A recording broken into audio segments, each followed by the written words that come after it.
Happy spring. Welcome to our research roundup, Montana on Screen, exploring film tourism in Montana. My name is Melissa Weddle. I'm the director of ITRR.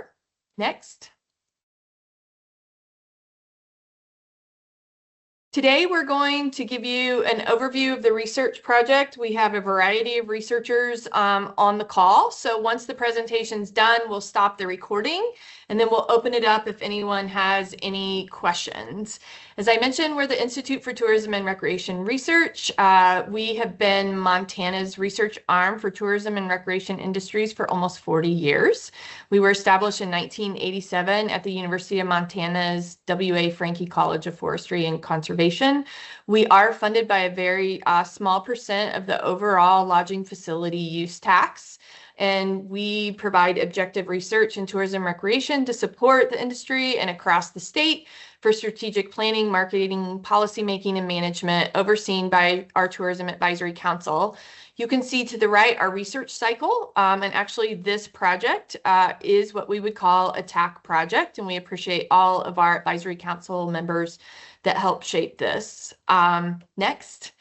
We have a great research team, and again, I mentioned a few of those folks will be on here. Dr. Kika Bradford, Dr. Alina Biggert, Kara Grau is on here, as well as me, and Glenn Otani, our project manager. Next.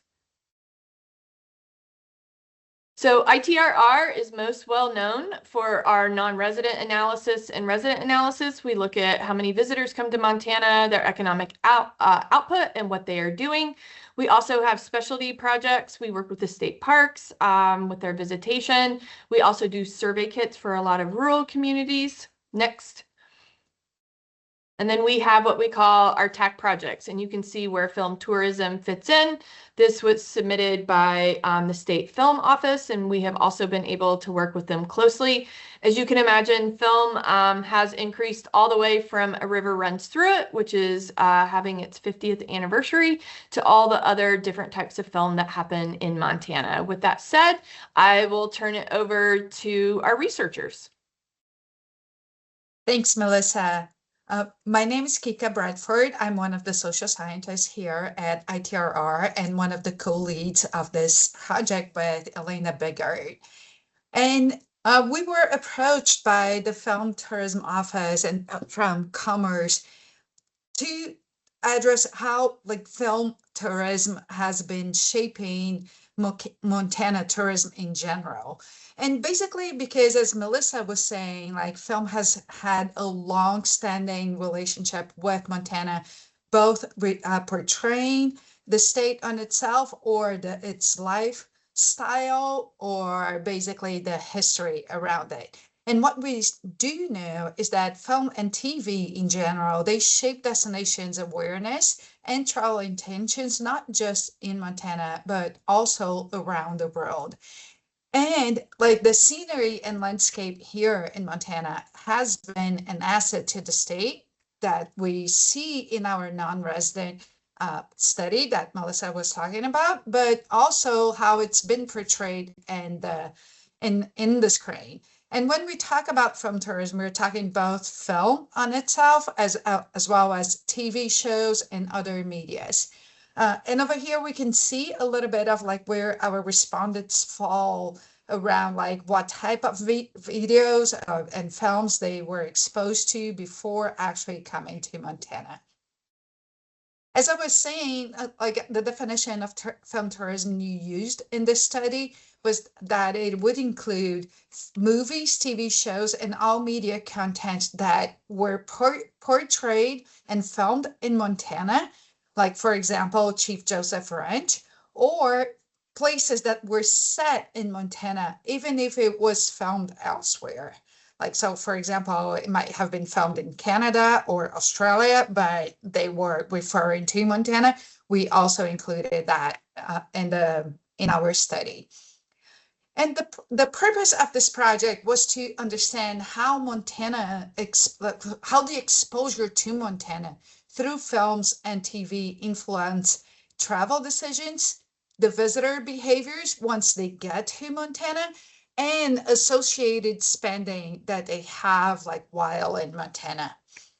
basically we were trying to understand, this film actually drive travel to Montana, and what's the impact from film tourism to the state.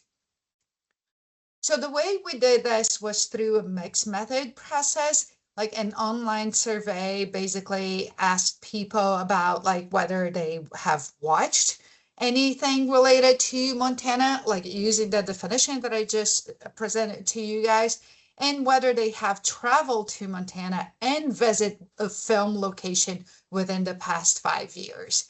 And then like once we narrowed down our sample to those people who have watched and have visited Montana in the past 5 years, they went through 34 closed-ended questions and 3 open-ended questions and demographics.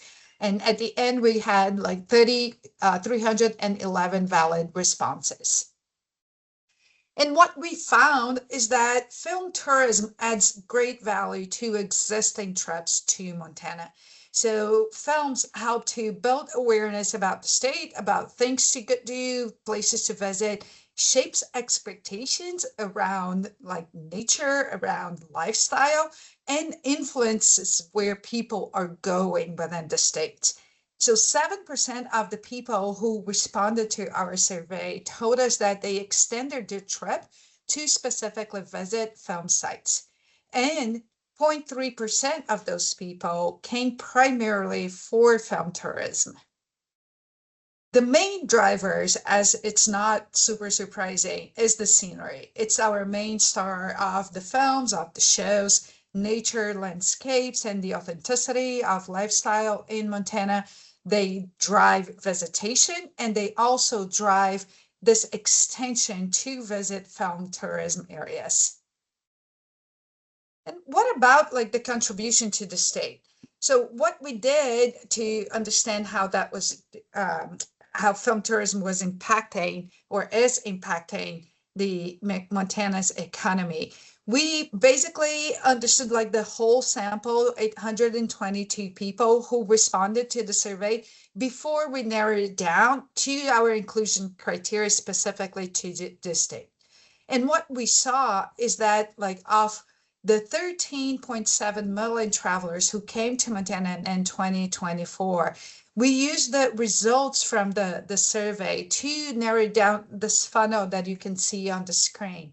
So of those 13.7, 2.6 million visited at least one film location in 2024. 420,000 people said films and TV have influenced their decision to come to Montana somewhat or influenced it a lot.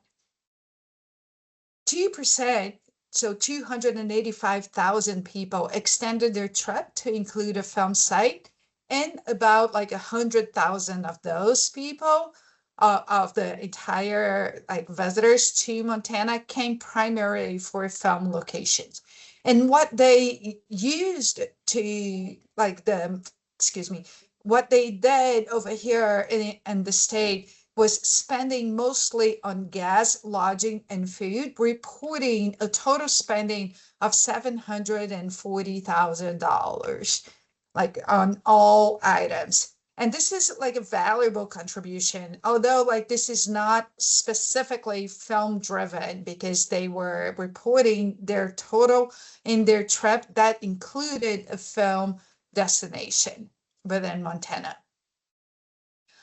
As far as film tourism behaviors, they visited many different areas on the state, shaping routes in general and not just the destination on itself. So Bozeman was the most visited and reported destination for film tourism sites within Montana, going to the Sun Road, then followed by Butte, Livingston, and the state capital in Helena.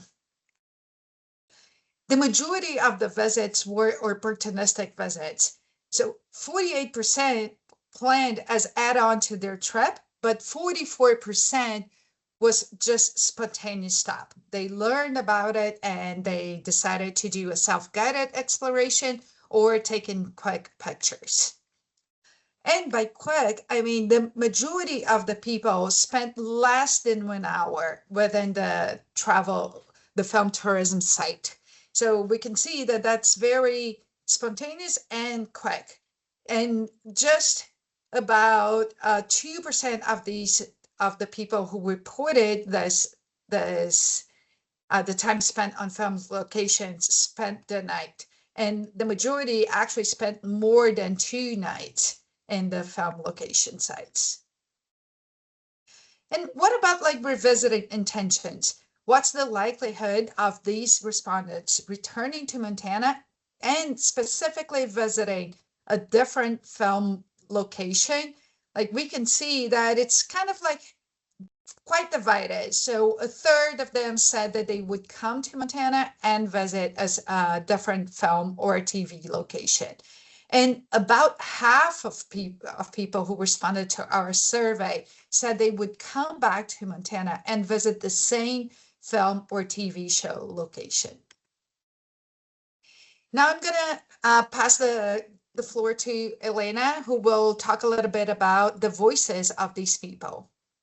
Thank you so much, Kika. So in our survey, we had three open-ended questions that are listed here. We asked our respondents what inspired them to visit a film TV show location in Montana.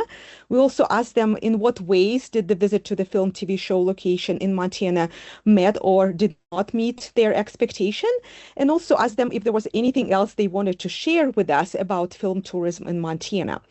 And very briefly, just to summarize those findings, there were very different motivations for visiting film locations. A lot of times it was just incidental motivation. They heard something, they of course like saw the film before and like heard that it was filmed somewhere in the Bitterroots, somewhere next to Wisdom or somewhere else. And so they provided some quotes like we were driving to Wisdom and stopped by a couple of places that Yellowstone was filmed, or it was just passing through and they basically stumbled upon this location and it was just interesting to visit.